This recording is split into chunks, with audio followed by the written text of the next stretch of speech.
What you do with your body affects your brain. And what you think with your brain also has an effect on the physiology of your body. It works both ways. The bubble bath your brain needs.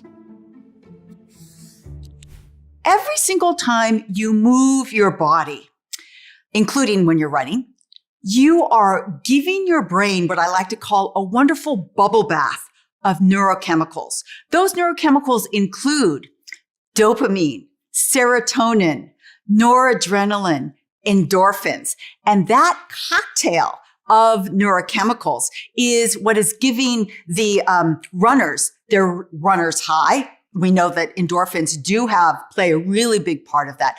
But here's the good news. You don't have to be a marathon runner to get this. In fact, we know that even 10 minutes of walking can significantly improve your mood state, decreasing depression and anxiety levels and improving positive mood states as well. So that's where the runner's high gets us to. And it's one of the most powerful things that you can do for your brain today. Let me dive into that neurochemical bubble bath because it's really the key to understanding exactly how exercise is affecting our brains. So I mentioned several ingredients in that bubble bath. That includes dopamine and serotonin and noradrenaline and endorphins. And that's really key to the mood boosting effects of exercise. But it also includes what's called growth factors. Several different growth factors get released with movement. And that is going towards the long-term effects of exercise that can actually help grow and strengthen two key brain areas. One is the hippocampus, critical for long-term memory. And the second is the prefrontal cortex, critical for your ability to shift and focus attention. So how do we understand this? Every single time you move your body, you are releasing at least a part of that bubble bath. And that helps us understand how only 10 minutes of walking can improve our mood, decrease depression, decrease anxiety. And as you go up the activity scale to aerobic running, and everything in between, you are getting those mood effects. Why? Because you have higher levels of dopamine and serotonin. But that's just the short-term effects. What about long-term effects? What if you give your brain a bubble bath on a regular basis for a week or a month or several years? That's when those growth factors kick in. And what do the growth factors do? We know that the growth factors go directly to your hippocampus. The hippocampus is an extraordinary structure because it is one of the only human brain areas that can grow brand new brain cells in adulthood. And those growth factors help the hippocampus grow shiny new hippocampal cells. And what does that mean? Your memory is better. So that is what you get with long-term memory. Oh, and I almost forgot to mention that the other brain area that benefits in terms of growth and strength is the prefrontal cortex. Now, it's not growing new cells. Some evidence suggests that the outputs of cells in the prefrontal cortex, called the axons of those cells, perform better, work better with more exercise. They say that, for example, Serena Williams has really, really well-insulated axons in her prefrontal cortex because of all of that amazing tennis that she's played for a long time. But those are some of the both immediate and long-term changes that you get with exercise that start with that neurochemical bubble bath. People often ask me, what is the brain-body connection? And it is the simple physiological idea. And so we've talked about moving your body, creating this neurochemical bubble bath that improves your mood and can grow hippocampal brain cells. That's the body to brain connection. What about the other way? One of my favorite forms of exercise that I take and I teach is a form of exercise called intensati that pairs physical movements from dance and kickbox and martial arts with positive spoken affirmations. It was developed by an amazing fitness instructor named Patricia Moreno. And there you are giving your brain this bubble bath, but at the same time, each movement is paired with a positive thought. For example, when you punch back and forth, we say, I am strong now. And imagine a class where the whole class is different moves with different positive affirmations. I can tell you that the first time I took this class, I walked out of that class feeling strong. I felt like Wonder Woman, Supergirl, all rolled up in one. Because what you think and what you state verbally is what you start to believe. And that is why this particular workout is so powerful. It is taking full advantage of that mind-body connection that we've all heard about. That's a way to take full advantage of it. Be more broad in your definition of bringing more movement into your life. So people always tell me, you are so good at motivating people to exercise, but then after I listen to your talk, I just go back home and sit on the couch and watch Netflix. What should I do?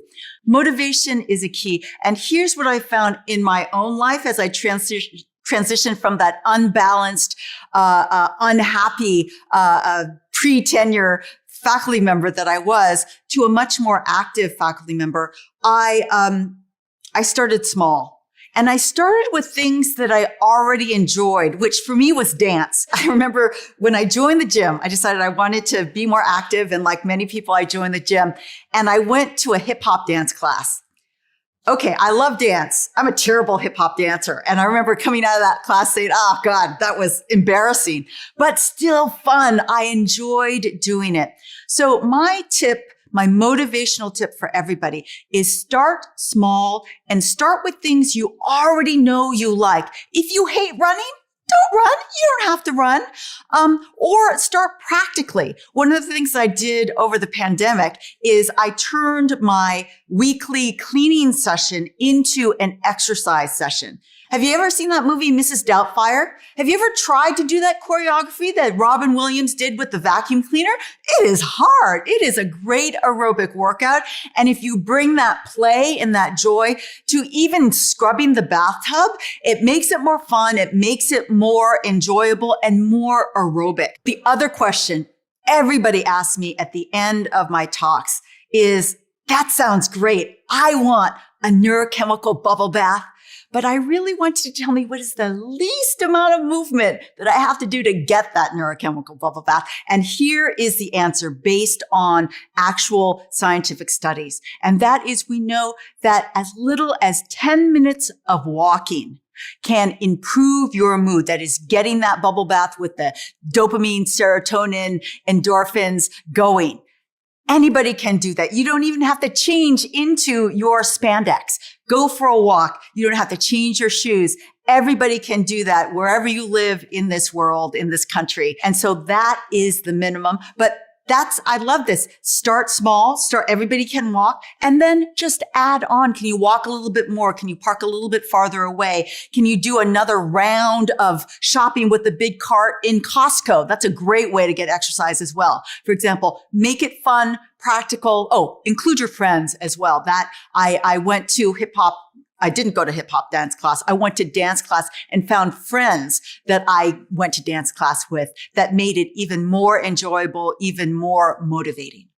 I certainly check goals and at the beginning of the year, everybody wants to have their, beginning of the year goals. I think those are, they tend to be bound for failure.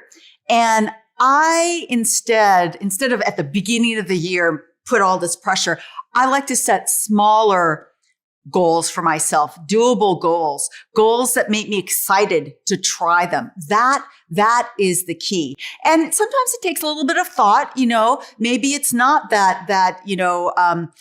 those scary classes where you have to lift that tire up and push it across the room, but maybe it is a walk on the shore, a walk to the gym, a walk around the museum with friends. Be creative about the ways that you can get gardening. That's another thing. People think those things don't count.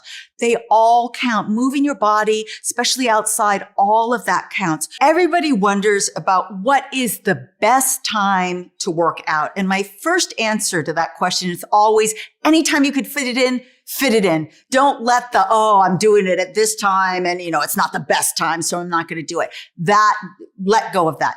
Anytime you can fit it in from morning till night, fit it in. But if you want to get a little bit more technical about it, here's what I've learned from my studies of the effects of exercise on the brain. And that is that, as I said, every time you move your body, you're giving your brain this bubble bath. What exactly do you get? You get better mood. You get better performance on tasks that require your prefrontal cortex, which basically means you can shift and focus your attention better. And something I haven't mentioned yet, your reaction time, your response time is better. And so I think about that. I'm reading all the papers, done the research on my own that confirmed all of those immediate things. And so here's what I came up with. And also people ask, well, when do you work out, Wendy?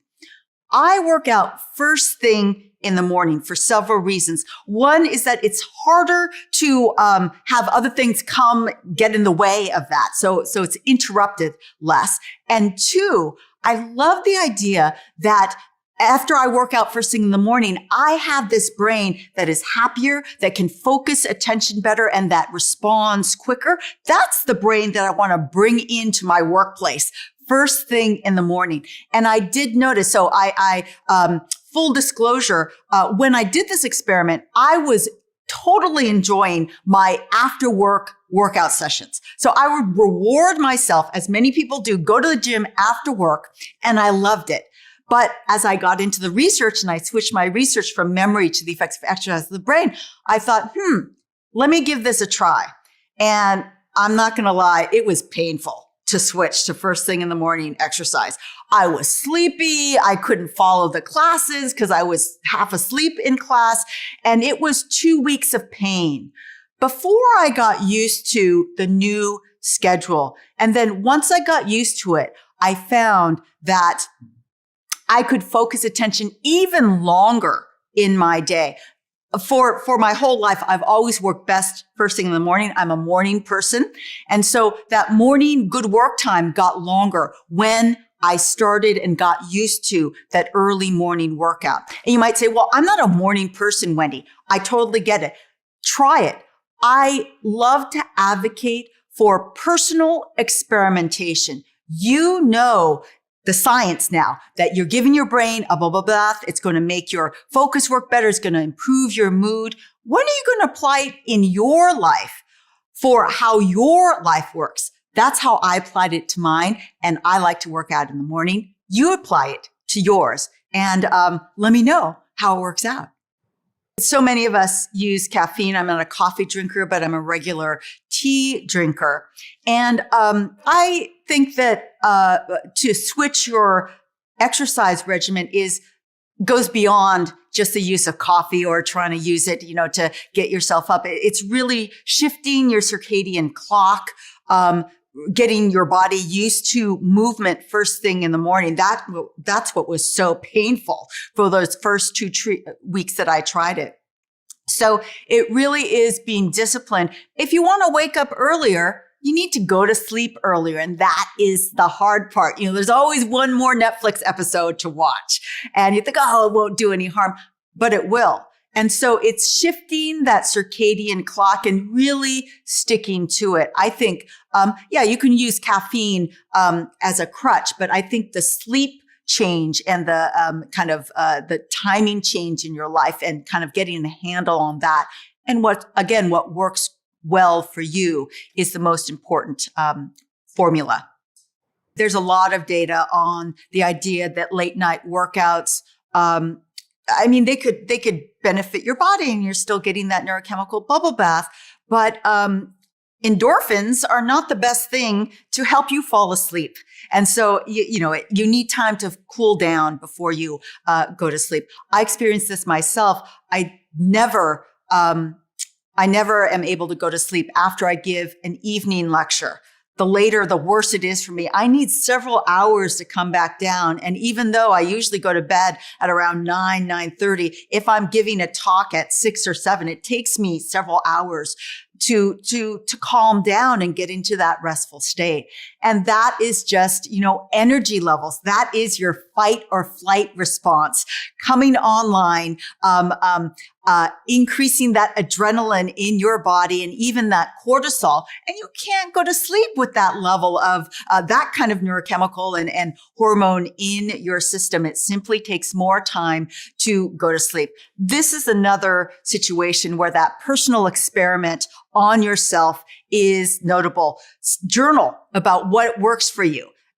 Every single time I give a talk at 6 or 7, I need several hours. I'm not going to get a good sleep. So do not schedule an early morning, big important thing to do because I'm going to need to sleep in the next day. Find that for you. Journaling is great to notice those trends in yourself, but self-experimentation, knowing some of the science behind it can be a very powerful tool to shift your life in the way that you want it to go. Here are my 2 motivations, and I'm a nerd, so I have neuroscience motivations. Motivation number 1, I love this idea of giving my brain a bubble bath of great neurochemicals first thing in the morning. I know it's benefiting my brain. And I love the idea that part of those neurochemicals are growth factors because my favorite brain structure, the hippocampus, I know is getting bigger and fatter and fluffier every single time that I work out. Why is that important? It's because the hippocampus is one of the most sensitive brain areas to aging. And it starts to lose its connections. And I am motivated by making my own hippocampus as big and fat and fluffy as I can so that even if I get dementia, which I have in my family heredity, in my family history, that it's going to take longer for that dementia to have an effect on my memory. Why? Because I made it big and fat and fluffy with my morning workouts. There are so many different brain benefits for exercise, almost too many to talk about. We've talked about the benefit long-term for the hippocampus. It grows new hippocampal brain cells, making it big and fat and fluffy. We've talked about the beneficial effects of exercise on the prefrontal cortex, another brain area very susceptible to aging, also increasing probably not brain cells, but the support cells, the glia cells, seem to be benefited by exercise. And certainly the functions of the prefrontal cortex benefit from exercise. Mood is beneficial. Motivation is, I can't point to the specific brain area that is important for motivation, but that positive habit that you create as you do regular exercise is a huge benefit for aging, just getting that positive habit into your life. Those are my top, how many did I name? 4. Hippocampal function, memory, prefrontal cortex, focus, mood, and motivation. All things that are benefiting from your regular exercise. Want to support the channel? Join the Big Think members community where you get access to videos early, ad-free.